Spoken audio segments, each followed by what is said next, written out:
കാണിച്ച് നേരെ വിട്ടു ഓഫീസിലോട്ട്. ഒടുക്കത്തെ മഴ പറഞ്ഞാൽ ഒടുക്കത്തെ മഴ. രാവിലെ ഉറങ്ങിയിരിക്കണമെന്നും വയ്യ ഗൈസ്, പക്ഷേ കഷ്ടപ്പെട്ട് പോയാലേ പറ്റുള്ളൂ.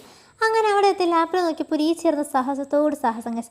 പണ്ടത്തെ പോലെ ലീച്ചിക്കൊന്നൊരു പേടിയില്ല ഗൈസ്, ഫുൾ പുച്ഛം. അങ്ങനെ അതിനെ പറത്തി വിട്ടു. അപ്പോഴൊരു സമാധാനമായി. അങ്ങനെ നേരെ ബർഗർ ട്രിപ്പ് ഒരു ബർഗർ ഓർഡർ ചെയ്ത് ബർഗറും കാത്തിരിക്കേണ്ട ഇരിപ്പാണ് ഗൈസ് ഇത്. ബർഗർ ഒരു 1.5 മണിക്കൂർ, അത് കുഴപ്പമില്ല, നമുക്ക് കുറേ നേരം മറ്റുള്ളവരെയും കൗണ്ടർ അടിച്ച് അങ്ങനെ ഇരിക്കാം, സമയം പോകണമെന്ന് അറിയില്ലല്ലോ. അങ്ങനെ പറഞ്ഞു ലാസ്റ്റ് ബർഗർ എത്തി ഗൈസ്. എന്നാൽ പിന്നെ ബർഗർ കഴിക്കാറ് നമ്മളൊന്നും നോക്കില്ല, ആരെയും നോക്കില്ല, നേരെ എടുത്ത് കഴിക്കാം.